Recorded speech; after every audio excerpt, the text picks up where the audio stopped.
Selamat datang kembali.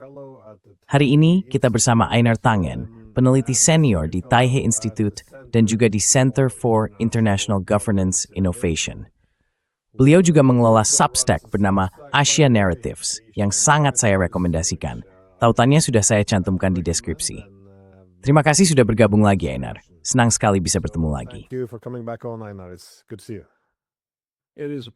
Senang sekali Glenn bisa ngobrol lagi sama Isu. If dia angkat, semenegak kalau gaf Piala Dunia. Too much watching World Cup. Yeah, it's no, I've been watching it myself. Ya enggak, saya juga sudah nonton sendiri. Maaf soal Norwegia. Nah, hari ini saya ingin tanya tentang kekhawatiran di Amerika Serikat dan mungkin juga di antara sekutunya.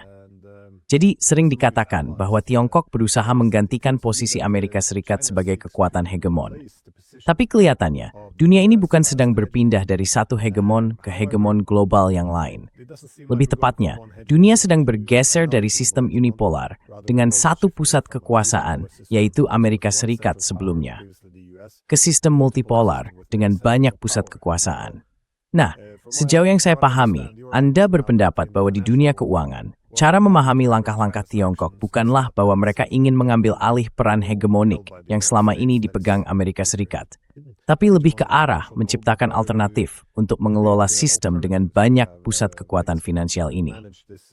Saya ingin tahu, bisa dijelaskan lebih jauh, apa yang sedang dilakukan Tiongkok, terutama terkait tujuan mereka sekarang untuk menginternasionalisasi mata uang yuan.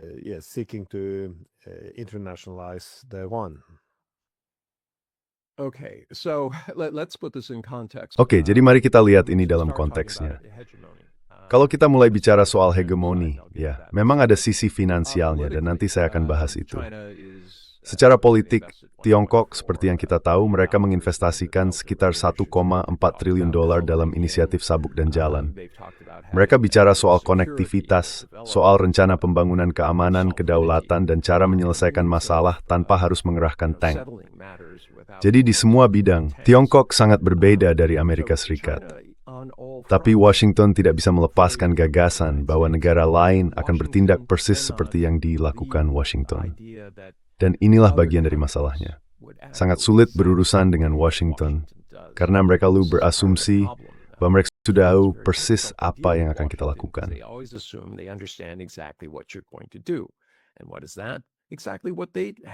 Dan apa maksudnya? Persis seperti apa yang sudah mereka lakukan, atau yang mereka rencanakan untuk dilakukan dalam situasi yang sama. Jadi mereka sedang berusaha memahami gagasan bahwa bisa saja ada negara besar yang tidak ingin menguasai dunia, yang tidak melihat hal itu sebagai sesuatu yang masuk akal secara ekonomi, politik, atau militer. Nah, disitulah posisi kita sekarang. Kalau kita mulai bicara soal sisi keuangan, ingat juga bahwa sisi politik dan militer tetap ada. Jadi, secara finansial, apa yang dilakukan Tiongkok? Mereka sudah mengatakan ingin memperluas perjelas, investasi mereka dalam inisiatif sabuk dan jalan adalah bagian dari itu. Dan sejauh tersebut sangat berhasil.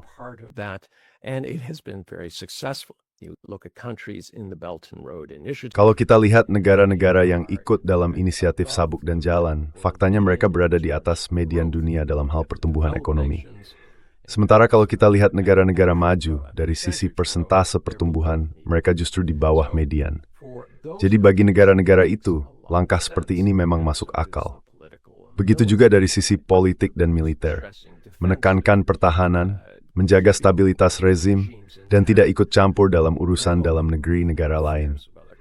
Pendekatan seperti ini sangat bergaung di negara-negara selatan global. Secara finansial, Tiongkok juga tidak punya kepentingan untuk meniru model Amerika Serikat. Kenapa?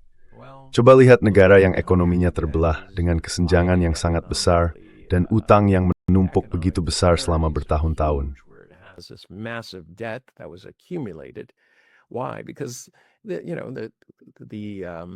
Kenapa? Karena seperti yang kita tahu, ketika dolar Amerika menjadi mata uang hegemonik, biaya pinjaman jadi murah. Tapi di sisi lain, itu juga membuat barang-barang Amerika jadi lebih mahal dan kurang kompetitif di pasar internasional. Akibatnya, ekonomi Amerika jadi terkikis dan muncul arus uang panas yang keluar masuk Amerika Serikat. Jadi dari sudut pandang Tiongkok, menjadi hegemon dengan mata uang hegemonik itu bukan hal yang baik, bahkan tidak diinginkan sama sekali. Lalu pertanyaannya, FARC melakukan perdagangan. Nah, Tiongkok membangun sebuah sistem yang mirip dengan Amerika, mendorong perdagangan. Dan sekarang mereka sudah memperluasnya, supaya perdagangan bisa disebutkan bisa mudah. And they've now extended it so that it's easier to do trade. They've increased the volume that Mereka telah meningkatkan volume perdagangan yang bisa dilakukan dengan mengizinkan lebih banyak obligasi dijual. Kalau lebih banyak obligasi dijual, likuiditas di pasar juga meningkat. Mereka juga membuat sistem dan produk yang memungkinkan orang meminjam dalam jangka pendek dengan jaminan obligasi yang mereka pegang.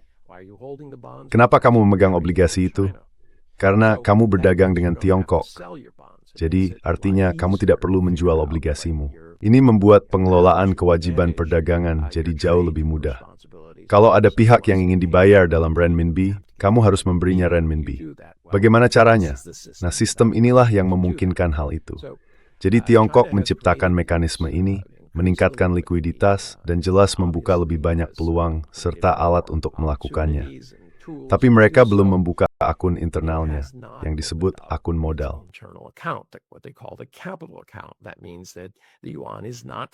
Artinya, yuan itu tidak bisa bebas ditukar dari dalam Tiongkok ke luar negeri. Jadi kalau kamu punya yuan di luar negeri, tentu saja kamu bisa pergi ke bank dan menukarkannya. Tapi kalau kamu berada di dalam Tiongkok, ada pengawasan modal yang sangat ketat. Mereka tidak mau uang bergerak bebas kemana-mana. Ada juga kekhawatiran soal uang kotor yang coba dikeluarkan dari Tiongkok, karena orang-orang di sana tidak bisa menjelaskan asal uang itu. Negara tidak punya kepentingan untuk membantu mereka menghindari pajak atau tanggung jawabnya.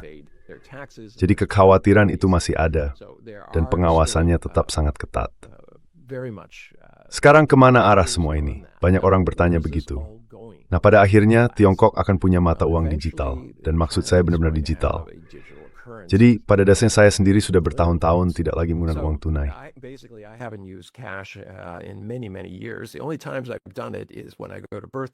Satu-satunya waktu saya melakukannya adalah saat pergi ke pesta ulang tahun atau pernikahan. Saya biasanya menyelipkan uang 100 yuan yang masih baru ke dalam amplop merah, lalu memberikannya. Jadi kemana arah semua ini? Banyak orang menanyakan hal itu. Dan saya jelaskan bahwa Tiongkok sudah lama bergerak pelan tapi pasti menuju mata uang elektronik. Pada dasarnya, menghapus penggunaan uang tunai. Nah, ini akan membawa dampak besar terhadap cara orang berbisnis, karena uang tunai tidak akan diterima lagi. Akan tetap ada cara untuk menukar yuan elektronik menjadi dolar Amerika atau mata uang lain. Itu tidak akan berubah. Tapi di dalam negeri, di Tiongkok sendiri, bayangkan dunia di mana kita tahu dari mana setiap uang berasal dan kemana perginya. Kalau memang ada transaksi, pemerintah bisa langsung tahu, dan pajak bisa dipungut tepat di titik transaksi itu. Jadi semuanya jadi jauh lebih mudah.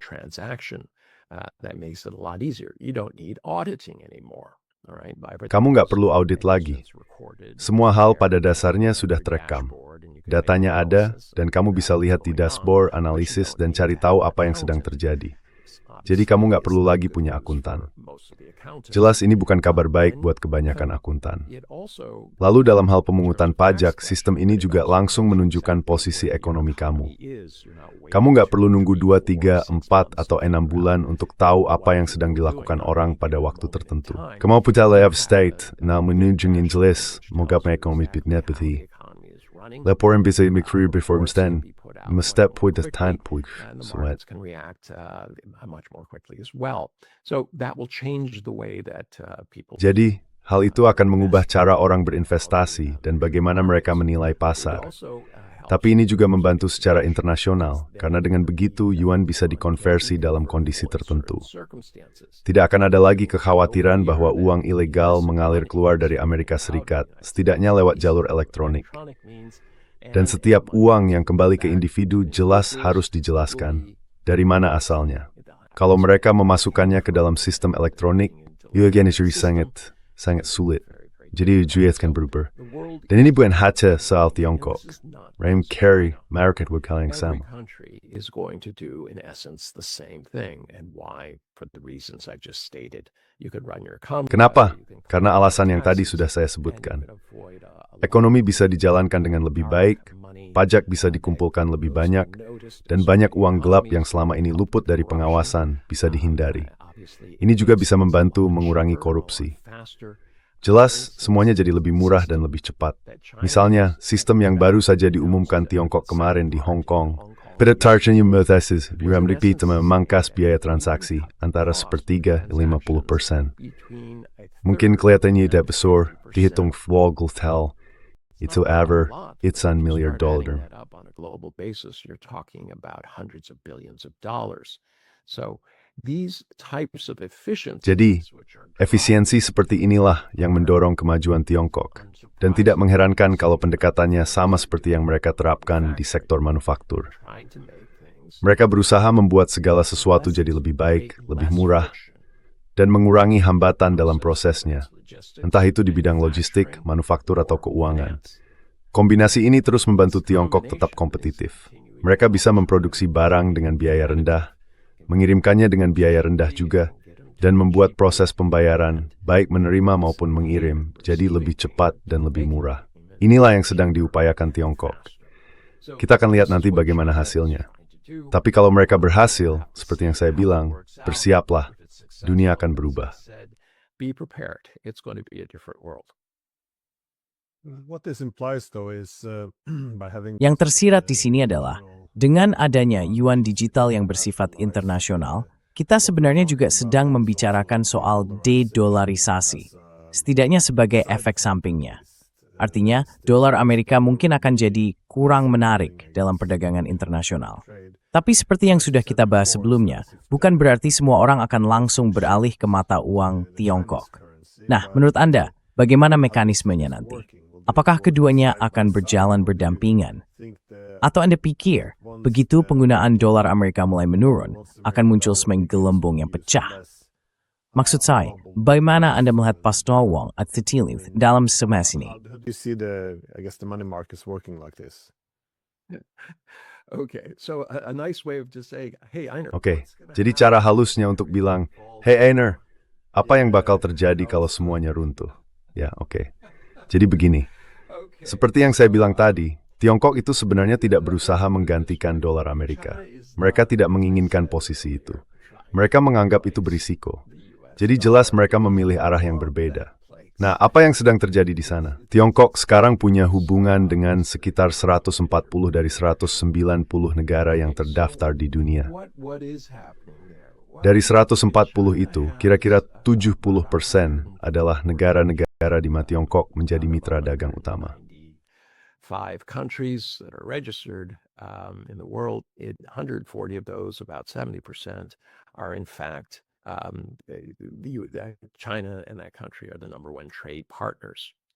So obviously there's a need to cut the risk. Jadi jelas ada kebutuhan untuk mengurangi risiko dalam perdagangan antar negara ini. Dan itulah yang sebenarnya sedang dilakukan oleh Tiongkok. Dolar Amerika digunakan dalam transaksi internasional juga dalam banyak aktivitas finansialisasi. Ini soal membuat taruhan, menjadikan dunia seperti kasino raksasa, bukan bertaruh dengan menanamkan uang ke perusahaan, tapi bertaruh pada apa yang akan terjadi di masa depan. Jadi, Tiongkok sebenarnya hanya berusaha membuat semuanya lebih efisien. Karena itu, bisa dibilang dia adalah pesaing, dalam arti menjadi alternatif bagi dolar Amerika, tapi bukan ingin menggantikannya. Lalu, di mana sebenarnya kelemahan dolar? Kelemahan sejatinya dolar sama sekali tidak ada hubungannya dengan Tiongkok. The dollar's true weakness has nothing to do with China. It has to do with the fact that it has this massive 40. Ini berkaitan dengan fakta bahwa ada utang yang sangat besar, sekitar 40 triliun dolar dan terus bertambah, tanpa niat, kemampuan, atau bahkan rencana untuk melunasinya. Dan sekarang muncul sistem digital baru. Dan bukan cuma Tiongkok yang akan melakukannya, akan ada negara lain juga. Eropa punya gagasan mereka sendiri. Jelas, Timur Tengah juga bisa melakukan hal serupa. Jadi bisa saja tiap benua mencoba membangun pasar digital untuk perdagangan. Kenapa? Karena biayanya lebih murah. Ini soal pasar. Kalau saya punya bisnis dan satu transaksi butuh $100 dibanding $20, ya tentu saya akan pilih yang $20 selama sistemnya aman dan terpercaya. Solution, as long as it's secure and safe. And this is really where the dollar Dan disinilah sebenarnya posisi dolar sangat lemah. Sistem yang ada sekarang melindungi banyak pihak yang sudah mapan, seperti bank, kartu kredit, lembaga pemeringkat. Mereka semua ya ingin mempertahankan sistem ini selama mungkin. Kenapa? Karena mereka mendapat biaya dari situ. Dan biaya itu ya menggerakkan bisnis mereka, bonus mereka, dan hal-hal seperti itu. Kebetulan mereka juga punya pengaruh besar di Washington. Tapi ini sebenarnya masalah internasional. De megastolle fauji poing nulalbrei de soort en breaker, Iverg bisimbar your stand to het poison system, iling gregarian. Donald Trump suigt een blondarten berbesig facem en chairman. Donald Trump has made all sorts of threats. If you do anything this way, Kalau kamu melakukan sesuatu dengan cara seperti itu, 100%, 10.000%, apapun, aku sedang melebih-lebihkan soal tarif. Dia akan memaksa kamu mengikuti sistem Amerika. Tapi kita semua tahu itu nggak berhasil. Dan itulah kenapa penyelundupan mulai terjadi. Bahkan kalau kamu buat itu ilegal, orang tetap akan cari cara lain, apalagi kalau jauh lebih murah. Tapi itu contoh yang bagus. Mereka bisa memilih cara yang sah untuk menyelesaikan perdagangan mereka. Dan Tiongkok adalah bagian besar dari perdagangan internasional itu. Ada banyak alternatif. Dan seperti yang aku bilang, Tiongkok cuma akan jadi salah satunya. Jadi, sekarang ini akan lebih baik kalau Departemen Keuangan Amerika bukannya sibuk melindungi Donald Trump, mulai menyiapkan rencana untuk mata uang digitalnya sendiri.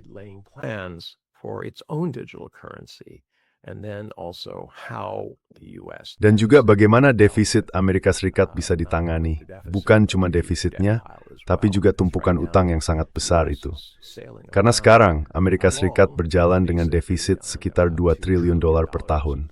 Artinya, setiap tahun Amerika meminjam sekitar $2 triliun, kadang sedikit lebih, hanya untuk membayar tagihannya.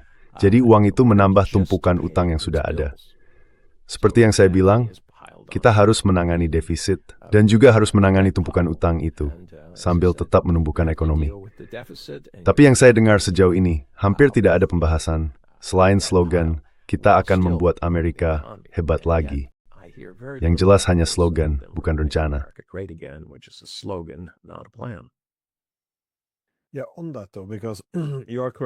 Ya, soal itu, kamu benar. Itu memang cuma sebuah slogan. Tapi saya rasa banyak orang tertarik dengan slogan itu, karena mereka melihat Amerika Serikat makin lama makin kurang kompetitif dibandingkan dengan Tiongkok. Tentu saja, mereka juga punya banyak masalah dalam negeri yang terus menumpuk. Tapi kalau begitu, kalau orang Amerika benar-benar menerjemahkan slogan itu jadi kebijakan ekonomi, menurut kamu seperti apa bentuknya? Saya kira ada dua jalur yang bisa diambil. Yang pertama, berusaha menghidupkan kembali perekonomian Amerika. Tapi, strategi seperti apa yang dibutuhkan untuk membalikan arah penurunan yang sedang terjadi? Karena sekarang mereka punya utang sekitar $39,5 triliun. Dan ya, sebentar lagi akan tembus 40 triliun. Itu angka yang cukup dramatis.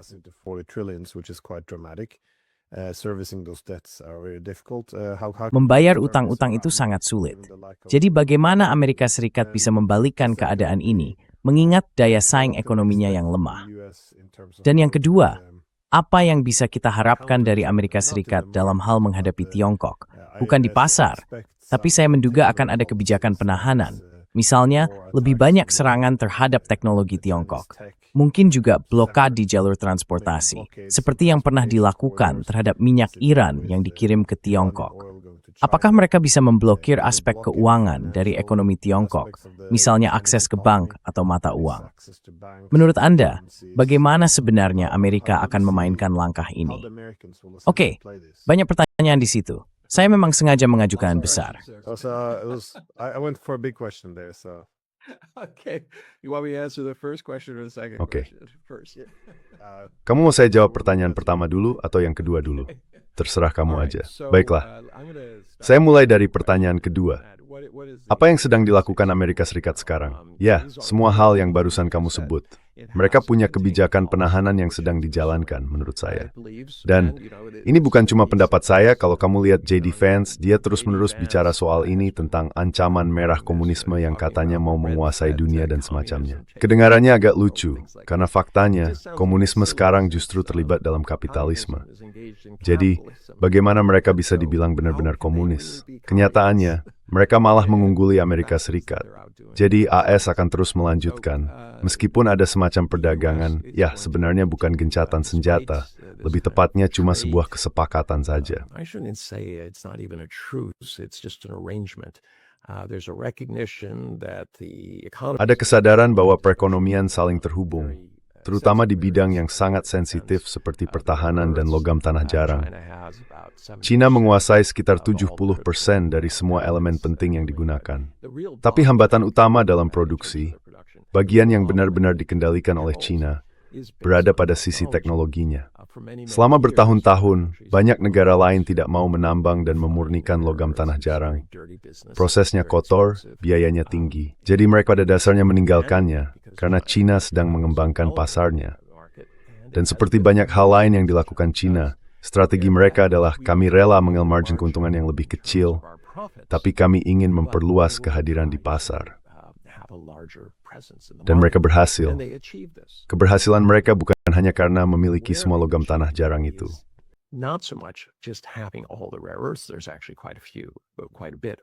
Sebenarnya jumlahnya cukup banyak, tersebar di berbagai belahan dunia. Masalah utamanya ada di proses pemurnian. Untuk membuat gallium dan unsur tanah jarang lainnya bisa digunakan, tingkat kemurniannya harus sangat tinggi. Dan untuk mencapai kemurnian itu, dibutuhkan proses yang kompleks. Jadi bukan cuma soal bagaimana menambangnya, tapi juga proses kimianya. Dan tentu saja ada aspek lingkungan yang harus diperhatikan.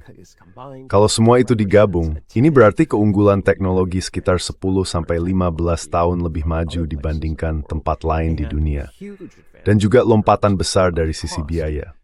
Misalnya, unsur tanah jarang yang diproduksi di Tiongkok di beberapa kategori bisa sampai 20 kali lebih murah dibandingkan yang dibuat di Jepang. Jadi bayangkan saja, sekalipun kita bisa memproduksinya, biayanya akan sangat besar. Jadi, faktor biaya memang penting. Er is a certain verrijkdamer spoor.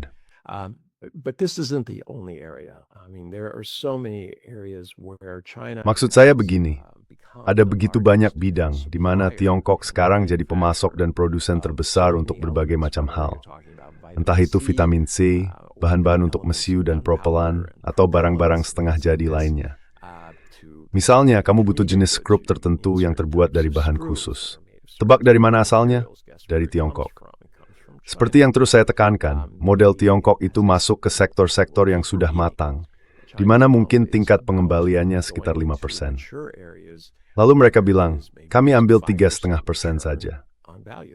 Dengan cara itu, mereka bisa menguasai pasar. Tapi rencana mereka adalah menguasai 3,5% dari pasar yang sangat besar. Dan itu membuatnya tetap menguntungkan. Jadi inilah yang dilakukan Tiongkok, dan inilah yang sekarang dihadapi Amerika Serikat. Pertanyaannya sekarang, apa yang bisa dilakukan Amerika Serikat? Now the question is, what can the U.S. do? Yes, they've done the blacklisting. They have indicated. Ya, mereka memang sudah melakukan pemblokiran.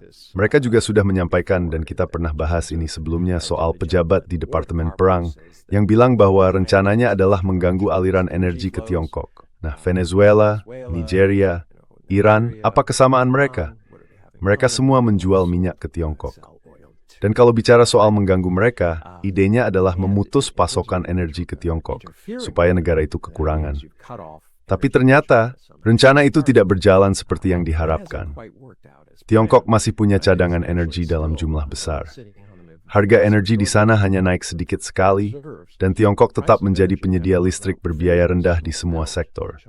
Jadi dampaknya ke Tiongkok tidak seperti yang diinginkan.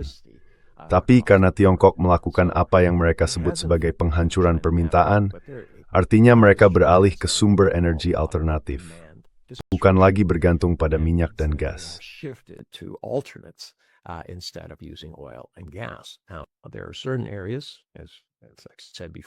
Sekarang, ada beberapa hal yang perlu diperhatikan.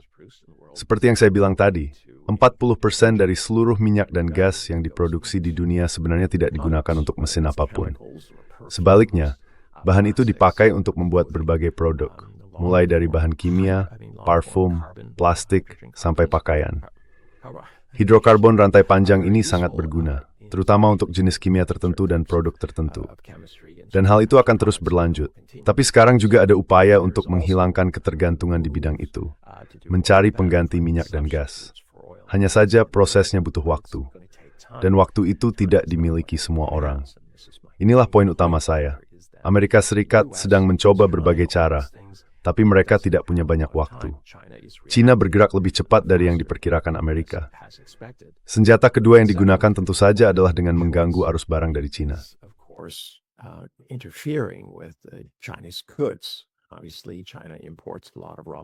Jelas, Tiongkok mengimpor banyak bahan mentah.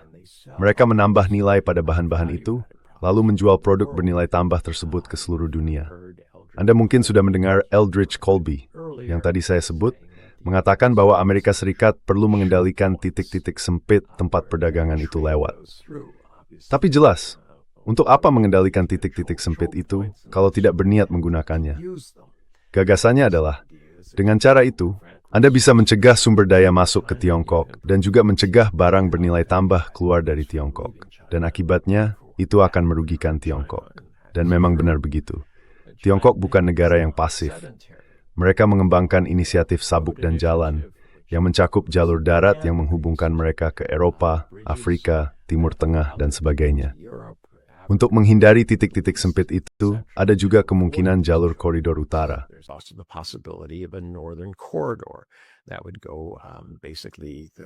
Itu akan melewati perairan yang dikendalikan Rusia lewat bagian utara, yang memungkinkan mereka masuk ke Samudra Atlantik. Jadi China bisa ada semacam permainan kucing dan tikus, atau kalau mau dibilang seperti permainan catur versus go, yang sedang berlangsung antara Amerika Serikat dan China, antara Washington dan Beijing. China berusaha mempertahankan kemampuannya untuk terus bangkit. Bedanya, Amerika mengatakan bahwa China itu jahat karena sedang bangkit. Sementara China bilang, lihat, kita semua bisa bekerja sama. Nah, itu membawa saya ke pertanyaan pertama yang kamu ajukan. Bagaimana Amerika bisa keluar dari situasi ini?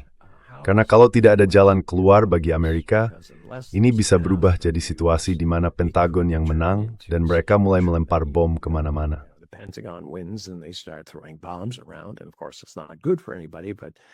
Tentu saja, itu tidak baik bagi siapapun. Tapi rasa putus asa bisa membuat orang berada dalam situasi yang aneh. Menurut saya, Amerika Serikat seharusnya fokus pada kekuatan alaminya. Kekuatan alaminya bukan pada upah, karena upah di sana sangat tinggi dan membuat biaya produksi di dalam negeri jadi terlalu mahal. Bukan juga pada regulasi, meskipun banyak aturan yang sudah dilonggarkan. Beberapa di antaranya, menurut saya, kurang bijak, mengurangi perlindungan bagi individu, dan sebagainya. Tapi saja, prosesnya sulit, karena masih ada aturan lokal, negara bagian, peraturan tata ruang, standar nasional, dan hal-hal lain seperti itu. Jadi, biayanya tetap lebih mahal.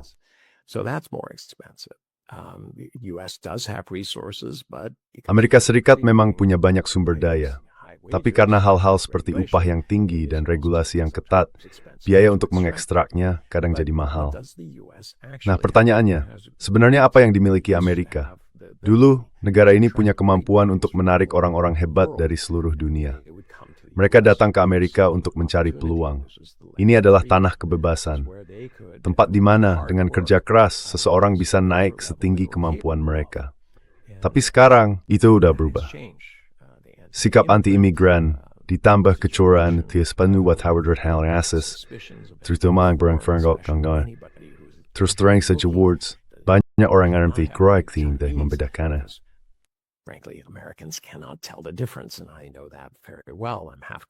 Saya tahu itu sangat baik.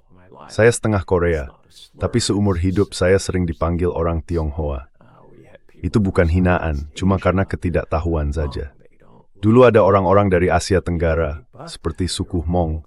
Menurut saya mereka sama sekali tidak terlihat seperti orang Tionghoa. Tapi mereka semua tetap disebut orang Tionghoa. Jadi ada semacam pola yang kembali ke masa undang-undang pengecualian Tionghoa. Gagasan bahwa siapapun yang terlihat sedikit seperti orang Asia dianggap mencurigakan atau tidak beradab dan sebagainya. Jadi rasisme itu masih ada dan nyata. Hal seperti ini membuat orang-orang yang sebenarnya tertarik untuk tinggal di Amerika Serikat, untuk mengejar mimpi Amerika, akhirnya mundur. Dan mereka pergi, hampir setiap minggu ada saja yang meninggalkan negara itu.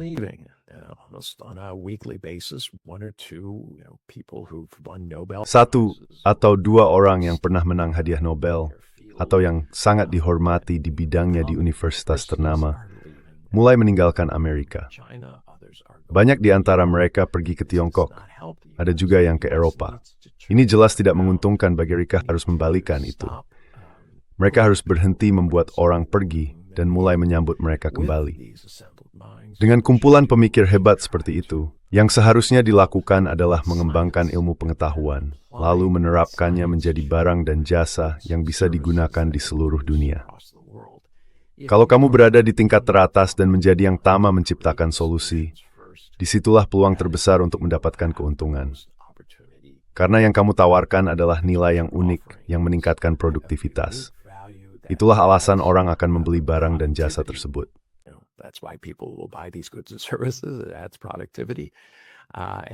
Itu meningkatkan produktivitas. Dan sebagai hasilnya, mereka bisa membayar lebih tinggi. Artinya, margin keuntungan juga naik. Margin yang lebih tinggi itu bisa digunakan untuk membayar lebih banyak, supaya bisa mempertahankan orang-orang dengan keahlian yang sangat khusus. Tapi ini agak sulit bagi sebagian besar masyarakat di Amerika Serikat yang tidak sedang banyak dibutuhkan, terutama yang menghadapi persaingan dari kecerdasan buatan. Terutama pekerja kantoran di bidang hukum, akuntansi, dan bidang lain yang pekerjaannya mengumpulkan, menyusun, dan merangkum informasi dalam jumlah besar. Semua itu jelas bisa dilakukan oleh AI dengan jauh lebih cepat, efisien, dan mungkin juga lebih akurat.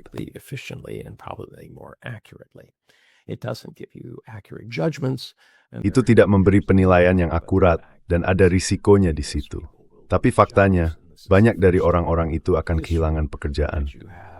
Untuk pertama kalinya dalam sejarah kita, ada tren yang terarah yang justru menyerang kelas menengah, para pekerja kantoran.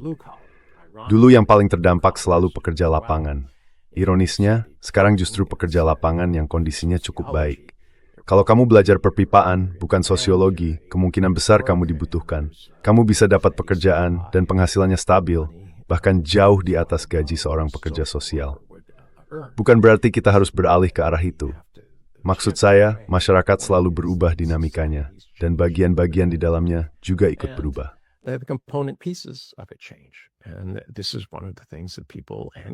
Dan ini salah satu hal yang harus dipelajari oleh masyarakat dan negara, bahwa seiring negara berubah, seiring dinamika pasar juga berubah, kita perlu terus belajar lagi. Ada negara seperti Finlandia misalnya yang punya undang-undang yang menyatakan setiap 9 tahun seseorang berhak untuk melatih diri kembali, untuk mendapatkan pendidikan tambahan. Menurut saya itu langkah yang sangat cerdas.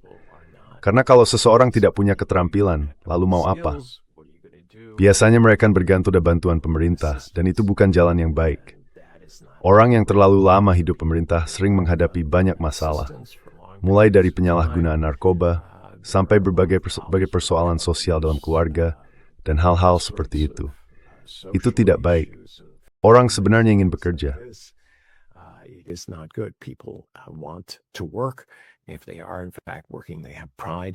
Kalau mereka memang bekerja, mereka punya rasa bangga. Mereka punya kebanggaan dan upah yang layak, bisa hidup dengan baik. Mereka jadi lebih terlibat dalam masyarakat dibanding orang yang tidak punya semua itu. Jadi hal ini sangat penting bagi Amerika Serikat untuk menyadari bahwa negara ini ada di bagian depan perekonomian dan terus mengembangkannya supaya bisa membayar upah yang lebih tinggi, menanggung biaya yang juga makin tinggi, seperti birokrasi dan lain-lain. Karena hal-hal seperti itu tidak akan hilang, meskipun Donald Trump bilang sebaliknya. Semua itu akan kembali lagi. Generasi pemimpin berikutnya akan membawanya kembali dengan berbagai alasan. Jadi, saat ini Amerika Serikat seolah terjebak dalam gelembung yang dibuatnya sendiri. Negara ini ingin mempertahankan hegemoninya, tapi ingin melakukannya dengan cara kembali ke masa lalu.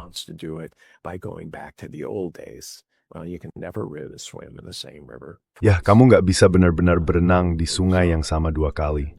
Sungainya terus mengalir. Dan dalam hal ini, gagasan Donald Trump tentang mengindustrialisasi kembali Amerika punya banyak masalah dan jujur saja nggak berhasil. Nggak ada yang berbondong-bondong masuk ke sektor itu, karena memang terus terang nggak ada uang yang bisa dihasilkan di sana. Kalau kamu menambah kapasitas industri di Amerika Serikat, artinya kamu bakal bersaing dengan kapasitas industri yang sudah ada di tempat lain. Kamu mungkin harus menanamkan modal lebih besar. Kamu juga harus membayar upah yang lebih tinggi. Logistiknya pun nggak sebaik di negara lain. Jadi gimana kamu mau bersaing? Ya, kamu nggak bisa. Dan itulah masalahnya. Menyenangkan sih membayangkan kita bisa kembali ke masa lalu, tapi kenyataannya itu nggak mungkin.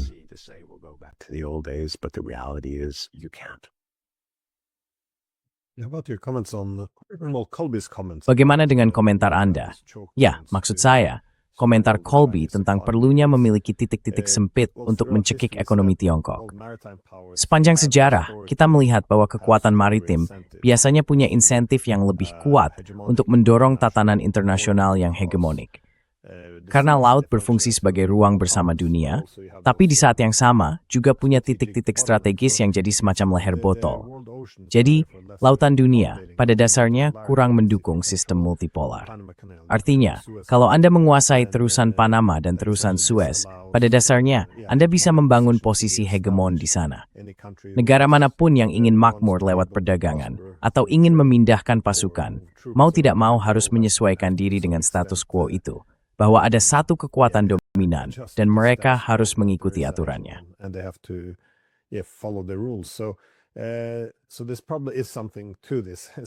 Jadi mungkin memang ada sesuatu di situ, terutama dari Inggris ke Amerika, di mana mereka cenderung mengikuti dorongan yang sama.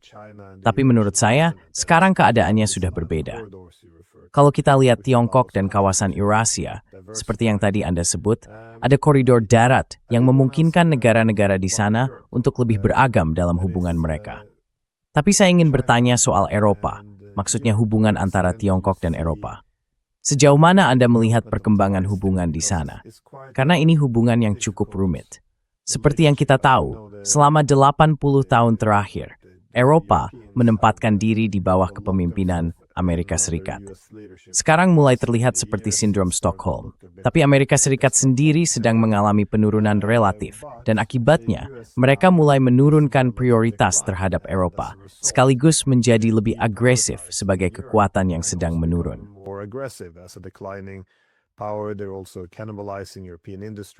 Mereka juga sedang memangsa industri-industri Eropa.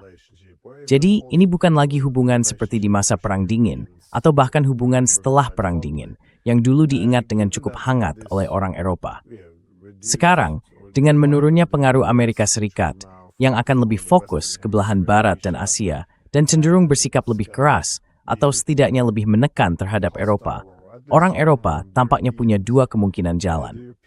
Yang pertama, mencoba memulihkan kembali apa yang disebut dunia barat secara politik, yaitu berusaha mendapatkan kembali kesetiaan atau persahabatan Amerika Serikat.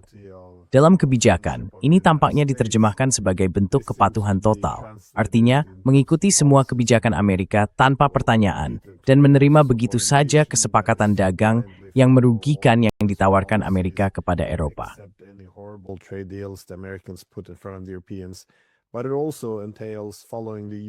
Tapi itu juga berarti mengikuti posisi Amerika Serikat terhadap Tiongkok, yaitu memperingatkan tentang ancaman dari Tiongkok, mengurangi risiko, atau memisahkan diri. Jadi, itu jalur pertama. Jalur kedua bagi Eropa adalah menyadari bahwa hegemoni Amerika sudah berakhir. Dan dulu pun, itu bukan hegemoni yang sepenuhnya baik. Solusinya adalah menyesuaikan diri dengan realitas baru, artinya memperluas hubungan ekonomi. Kenapa harus menaruh semua harapan pada Amerika kalau mereka sedang menurun dan makin bersikap bermusuhan? Kalau mengikuti logika itu, seharusnya Eropa justru mendekatkan diri ke Tiongkok. Masalahnya, menurut saya Eropa belum membuat pilihan. Mereka masih berusaha duduk di dua kursi sekaligus. Oke, Jadi permainan segitiga antara Amerika Serikat, Eropa, dan Tiongkok. Menurut saya, kita harus mengakui bahwa pernah ada masa kekaisaran yang berlangsung selama, bisa dibilang 1000 tahun, sejak dimulainya Perang Salib. Saat itu Eropa sangat agresif, lalu disusul oleh Amerika Serikat yang membawa model seperti ini. Kalau kamu menginginkan sesuatu, kalau kamu mau maju, kalau kamu ingin ekonomimu berkembang, ya kamu tinggal ambil saja dari orang lain. Nah, ini sebenarnya bukan hal baru. Sepanjang sejarah yang tercatat, dunia sudah berkali-kali mengalami masa kekaisaran. Bedanya sekarang, Tiongkok datang dengan apa yang mereka sebut sebagai model peradaban. Artinya, mereka sudah mempelajari dan pernah mengalami masa kekaisaran sebelumnya. Mereka juga mempelajari masa kekaisaran yang sedang berlangsung sekarang. Dan mereka berpikir, cara ini sepertinya tidak berjalan dengan baik.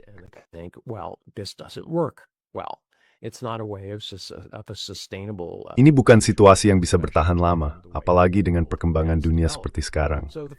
Jadi dari sudut pandang mereka, jauh lebih baik kalau kita bilang begini. Kita nggak perlu ngatur semua orang. Yang kita butuhkan adalah saling menghormati. Setiap negara harus merasa aman. Mereka harus punya jalan untuk berkembang. Dan seperti yang saya bilang tadi, kedaulatan mereka jangan diganggu. Harus ada juga mekanisme untuk menyelesaikan gesekan yang pasti muncul ketika ada banyak negara dengan kepentingan berbeda. Jadi mereka bilang, kita nggak butuh penguasa tunggal. Kita nggak butuh kekaisaran, titik. Yang kita butuhkan adalah dunia yang kolektif, multipolar, multilateral, di mana perdagangan bisa mengangkat dunia, bukan membatasinya. Nah, pandangan ini tentu saja bertentangan dengan yang lain.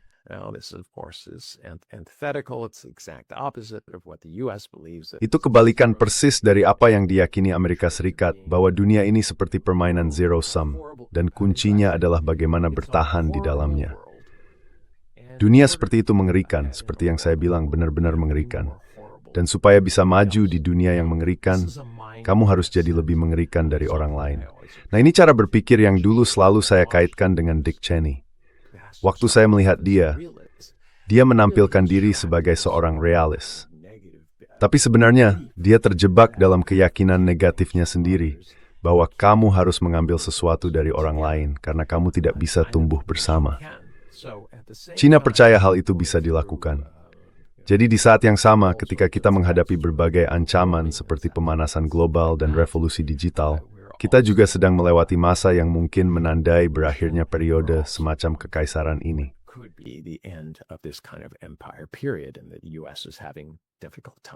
Dan Amerika Serikat sedang mengalami masa sulit seperti yang sudah saya jelaskan. Dan kita sudah membicarakan bagaimana menyesuaikan diri dengan hal itu.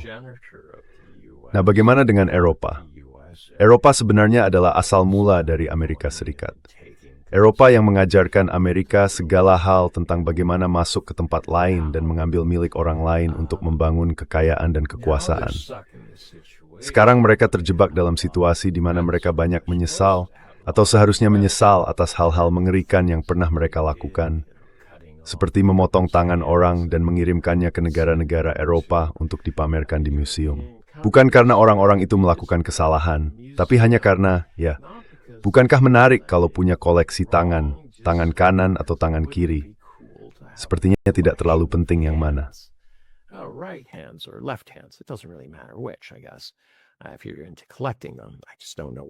Kalau kamu suka mengoleksi benda-benda itu, saya cuma nggak paham kenapa mereka butuh sebanyak itu. Atau kenapa mereka nggak memikirkan orang-orang yang kehilangan tangan karena praktik kejam itu. Jadi sekarang Eropa ada di posisi di mana mereka ingin terlihat bermoral, tapi kekayaan mereka didapat dengan cara yang nggak bermoral. Mereka berusaha bilang bahwa mereka punya nilai-nilai, dan bahwa Amerika Serikat dan Eropa berdiri di atas nilai-nilai itu. Tapi sulit banget melihat nilai-nilai itu sekarang, karena semuanya terjebak. Dan makin lama, makin besar jarak antara rakyat yang cuma ingin pemerintah mereka mencarikan peluang, menjaga agar mereka tetap punya pekerjaan, mempertahankan taraf hidup setinggi mungkin, dan menyelesaikan masalah ekonomi.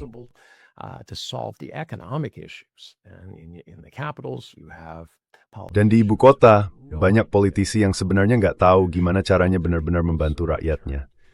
Jadi mereka beralih ke isu-isu internasional, lalu mulai menyalahkan pihak lain atas semua masalah yang nggak bisa mereka selesaikan. Ini sudah terjadi cukup lama. Tapi sekarang kita mulai sampai di ujung tali. Eropa sedang menghadapi masalah besar. Mereka kehilangan energi murah ketika lengah dan terseret ke perang antara Ukraina dan Rusia. Sekarang mereka harus menanggung akibatnya. Mereka bingung harus kemana. Mereka terpecah. Mudah sekali dipengaruhi oleh kekuatan besar yang datang dan bilang, "Hei, jadilah teman kami." Dan yang saya maksud di sini adalah Amerika Serikat, bukan Tiongkok.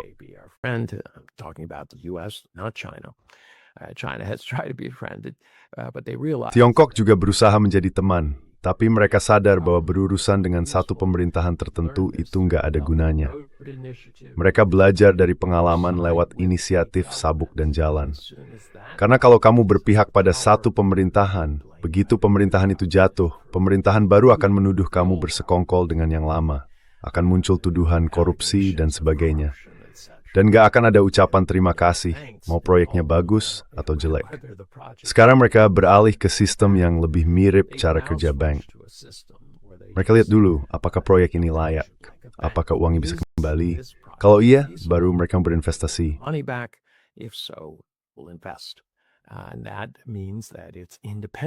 Dan itu berarti hal ini berdiri sendiri. Tidak terikat pada urusan politik apapun. Mungkin inilah cara yang akan terus digunakan Tiongkok dalam memberikan bantuannya. Jadi, di mana posisi Eropa sekarang? Mereka tampak terikat secara ideologis pada kemunafikan tentang nilai-nilai yang sebenarnya tidak mereka pegang saat mengumpulkan uang itu, sambil terus bergantung pada Amerika Serikat dengan alasan bahwa mereka butuh Amerika untuk melindungi mereka. Melindungi dari apa? Itu selalu jadi pertanyaan. Pertanyaan yang relevan ketika tembok Berlin runtuh dan membuat NATO kehilangan fungsi aslinya. Pakta Warsawa sudah dibubarkan. Jadi, untuk apa masih mempertahankan sesuatu yang dibentuk untuk menghadapi Pakta Warsawa? Kalau Pakta Warsawa sudah tidak ada, kenapa masih dibutuhkan?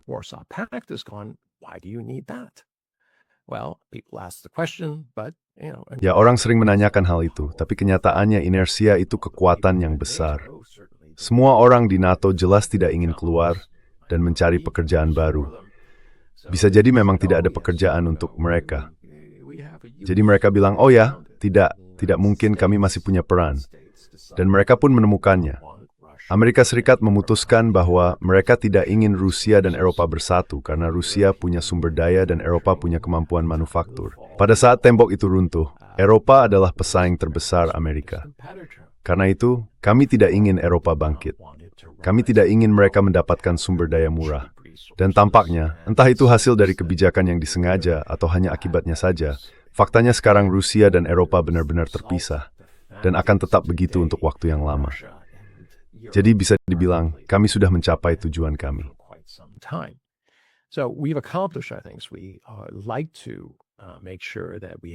Kita selalu berusaha memastikan bahwa kita tidak punya pesaing. Itu bagian dari strategi hegemonik kita. Jadi, waktu Jepang mulai terlihat akan menjadi negara yang lebih kuat. Meskipun sebenarnya itu tidak mungkin kalau melihat ukuran pasar mereka, produksi mereka, dan hal-hal lain seperti itu. Pada dasarnya kita mereka menandatangani perjanjian Plaza. Sejak saat itu, nilai ekonomi mereka sekarang mereka membatasi sebesar orang di waktu mereka datang ke perjanjian itu. Jadi, sejak periode itu, mereka tidak berkembang sama sekali. Sebenarnya kita domestikan kerja tetap power kendali gitu. Tapi masih begini, kalau Eropa terus melanjutkan hal ini seperti sekarang, kita bisa lihat contohnya di pertemuan NATO yang baru-baru ini. Eropa membeli 60% perlengkapan militer dan amunisinya dari Amerika Serikat.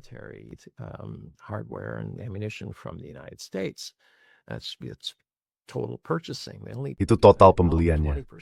Mereka hanya mengembangkan sekitar 20% teknologi dan peralatan mereka sendiri.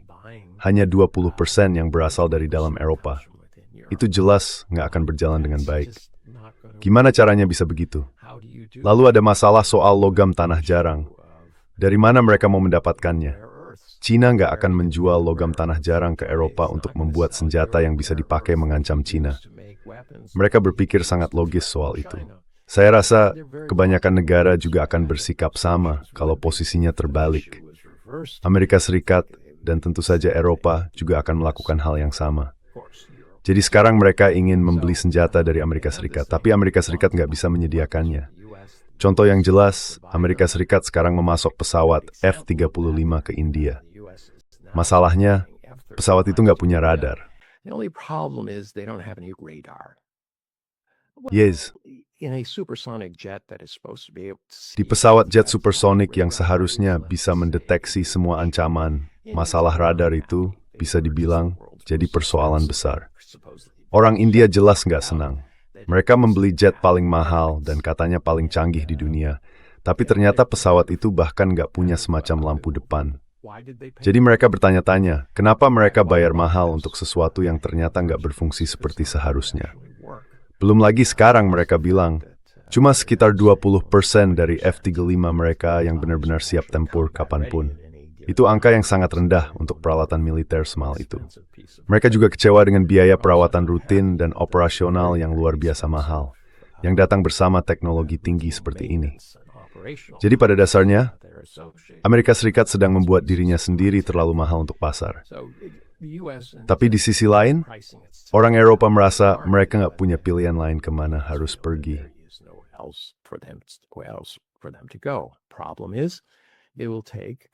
Masalahnya, butuh waktu sekitar 10-15 tahun bagi Eropa untuk mengembangkan industri kendaraan lapis bajanya sendiri.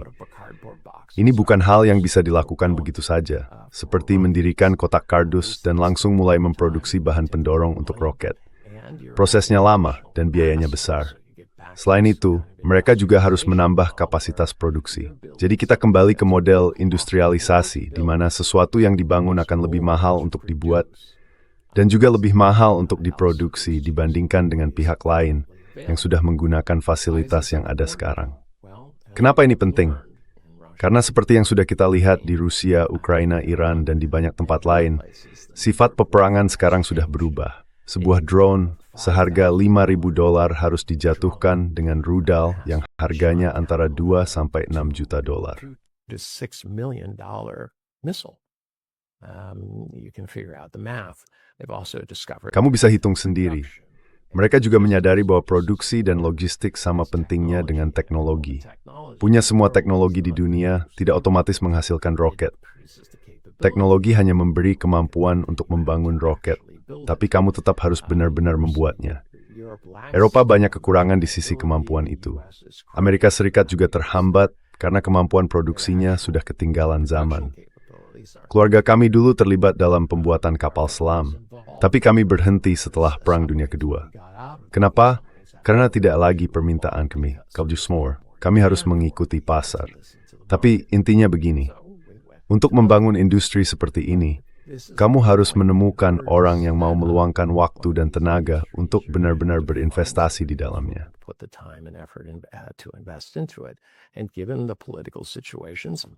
Melihat situasi politik di Eropa dan Amerika, di mana segalanya bisa berubah drastis tergantung pada suara rakyat, memang sangat sulit mengambil risiko politik untuk membuat investasi bernilai miliaran dolar hanya berdasarkan kebijakan satu pemerintahan. Karena kebijakan itu bisa saja tidak berlaku lagi 3, 4, atau 5 tahun ke depan. Nah, inilah masalah yang dihadapi Eropa. Saya sering bertanya, apa yang bisa Eropa lakukan soal ini? Saran saya sederhana, pride subskan uang untuk persenjataan dan mulia menggunakan untuk rakyat sendiri. Sejauh minufare disuf, tapi saya berstep putih, nomor tiket kaos melibat kemampuan dan the pinamigen ore beef ilim.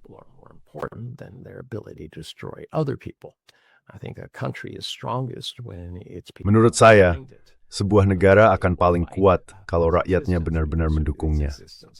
Kalau mereka mau berjuang demi keberadaan negara itu, karena mereka melihat keberadaannya sebagai sesuatu yang baik, bermoral, dan melindungi rakyatnya.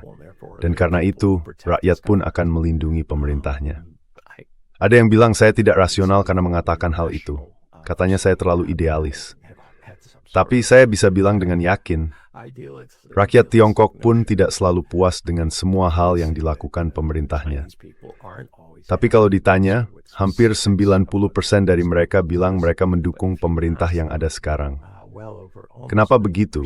Karena pemerintah itu berhasil membawa perubahan yang nyata dan positif dalam hidup mereka. Aneh ya, tapi begitulah kenyataannya. Pemerintah ternyata harus membuktikan alasan keberadaannya kepada rakyat dengan benar-benar memberikan apa yang rakyat butuhkan. So I think Europe should be taking a page out of Menurut saya, Eropa seharusnya belajar dari Tiongkok, bukan secara ideologis. Saya tidak bilang mereka harus menyingkirkan pemilu, jadi komunis atau semacamnya. Eropa itu sudah sosialis. Semua negara di sana sosialis. Pertanyaannya adalah bagaimana mereka akan menata diri, menyingkirkan perbedaan kecil di antara mereka, dan mulai fokus pada hal yang nyata dan penting, yaitu keberlangsungan rakyatnya. Seperti Amerika Serikat, Eropa punya lembaga akademik yang luar biasa, orang-orang seperti Anda, yang bisa memberi pencerahan. Pertanyaannya, bagaimana mereka memanfaatkan semua itu? Apakah ketika menyesuaikan sistemnya supaya benar-benar mempersiapkan masyarakat untuk menghadapi dunia? Dan saya tidak hanya bicara soal teknologi. And I don't mean just in terms of technology. I'm a firm believer in the liberal arts. Saya sangat percaya pada pentingnya ilmu humaniora, memahami sejarah, filsafat, dan budaya kita sendiri supaya kita bisa memahami budaya lain. Kenapa? Karena kalau saya ingin berdagang dengan budaya lain, saya butuh tahu lebih dari sekadar bahasanya. Saya harus tahu apa yang mereka inginkan. Satu-satunya cara untuk tahu itu adalah dengan benar-benar memahami mereka. Maksud saya memahami sejarah mereka, bagaimana politik dan struktur pemerintahan mereka bekerja, bahkan hal-hal seperti apa yang populer.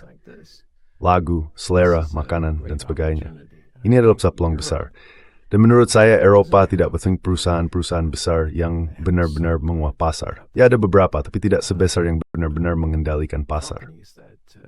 Essence control markets. They do control markets is generally with the acquiescence of the government. Biasanya itu terjadi dengan persetujuan pemerintah seperti Deutsche Telekom yang selama bertahun-tahun terus-menerus memberikan kecepatan internet paling buruk, padahal mereka dianggap sebagai raksasa teknologi Jerman.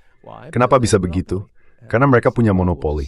Dan mereka bilang, ya sudah, kita lewati saja generasi jaringan ini. Entah itu 5G atau sebenarnya 4G yang mereka lewati. Intinya, Eropa sekarang punya peluang besar. Mereka punya banyak usaha kecil dan menengah yang sangat spesialis, karena memang harus begitu supaya bisa bertahan.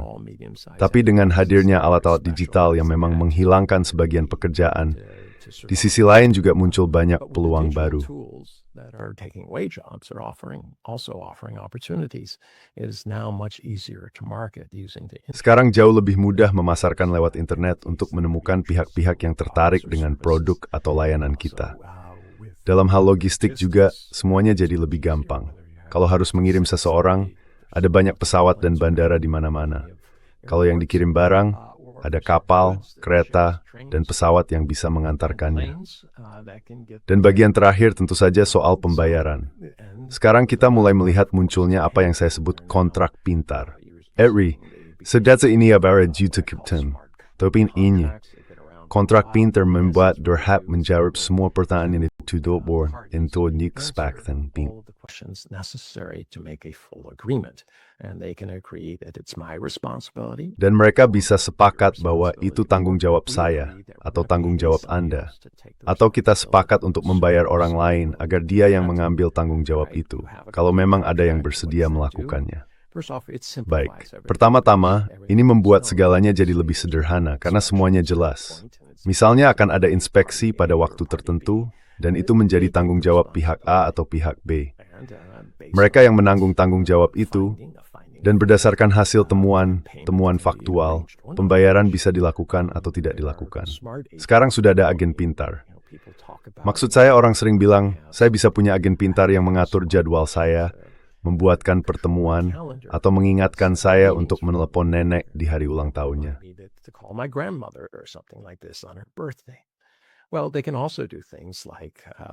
Nah, mereka juga bisa melakukan hal-hal seperti memastikan bahwa sebuah kontrak benar-benar berjalan sesuai rencana.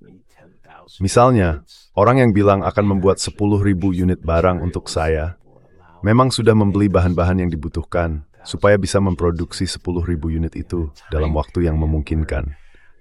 Sistemnya bisa memberitahu saya apakah itu benar-benar terjadi atau tidak. Kalau ternyata tidak terjadi, saya bisa bilang ke orangnya, "Hei, dengar ya, kamu nggak menepati janji. Saya akan pindahkan bisnis saya ke tempat lain, atau kamu harus cari cara untuk memperbaikinya. Dan omong-omong, kamu juga harus menanggung biaya tambahan, karena saya nggak mau rugi dari kesepakatan kita."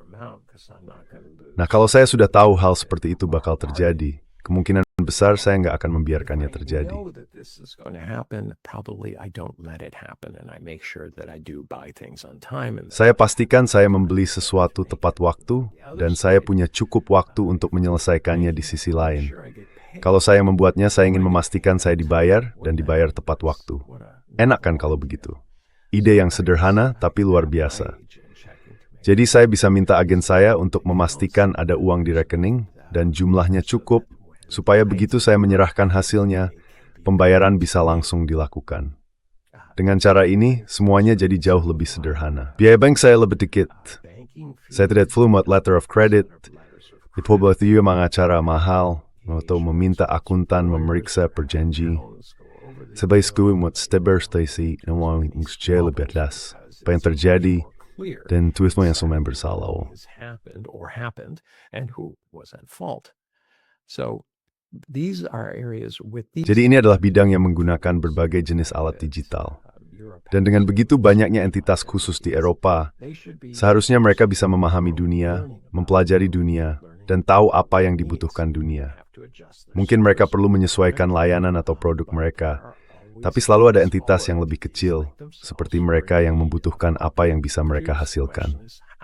Pertanyaannya adalah, bagaimana cara menjangkau mereka? Nah, sekarang kita sudah punya alat-alat itu. Jadi saya pikir, hal besar berikutnya di dunia, dalam konteks ekonomi ke depan, semacam samudera biru yang baru, sebenarnya adalah bisnis kecil, karena pada akhirnya, dari sanalah semua perusahaan besar bermula. Dan mereka lah yang paling gesit. And they're the ones that are most nimble. They can respond to markets. They can fill niches. Mereka bisa merespons pasar dengan cepat. Mereka bisa mengisi celah-celah kecil dengan sangat cepat. Ada banyak persaingan yang membuat mereka tetap jujur dan menjaga harga tetap rendah. Mereka bukan seperti raksasa besar yang bisa gagal berkali-kali hanya karena mereka menguasai pasar. Jadi ini adalah bidang di mana saya pikir Eropa bisa tampil sangat baik. Dan selain di bidang sains, di mana mereka memahami dan menciptakan hal-hal baru, entah itu material baru, entah itu kecerdasan buatan, mereka harus menutup kekurangan di sana. Mereka tidak bisa menyerahkannya pada pihak lain. Tidak ada alasan kenapa lembaga-lembaga di Eropa tidak bisa menghasilkan teknologi dan produk kekayaan intelektual kelas dunia yang bisa digunakan dalam berbagai produk dan layanan. That can be used in products and services.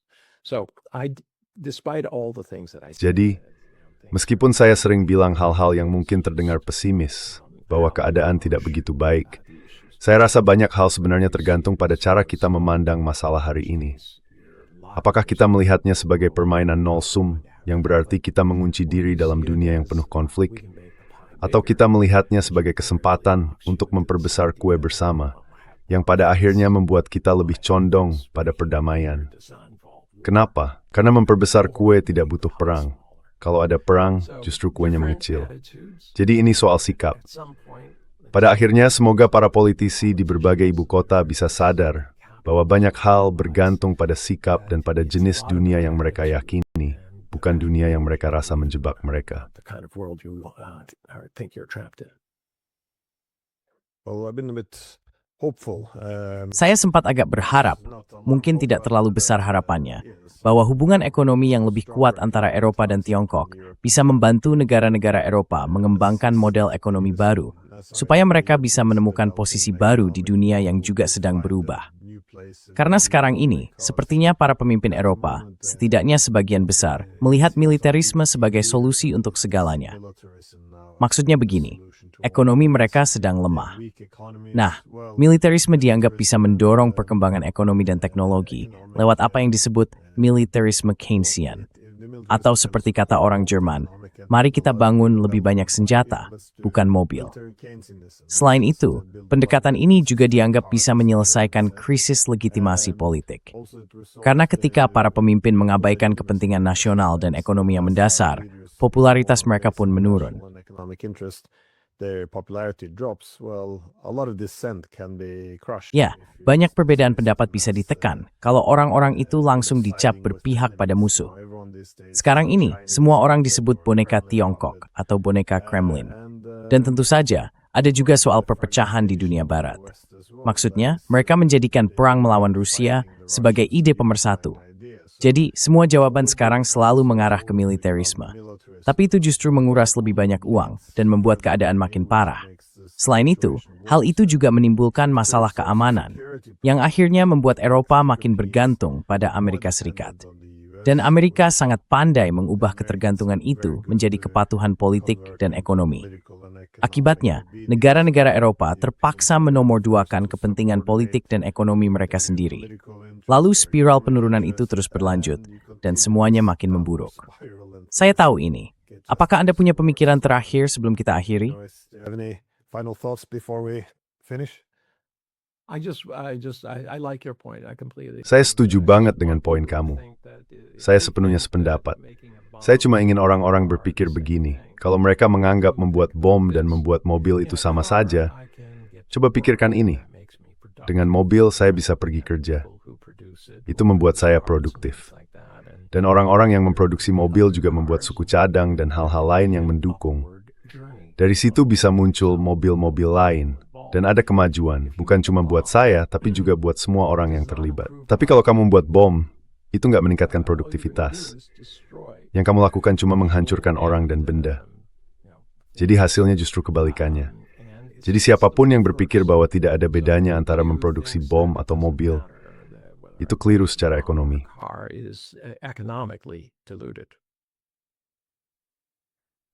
Zet zit stalter. Itu taste map brandem wamius. Net hap ithesa ithis berbergith. Het is een race stating get through caught me.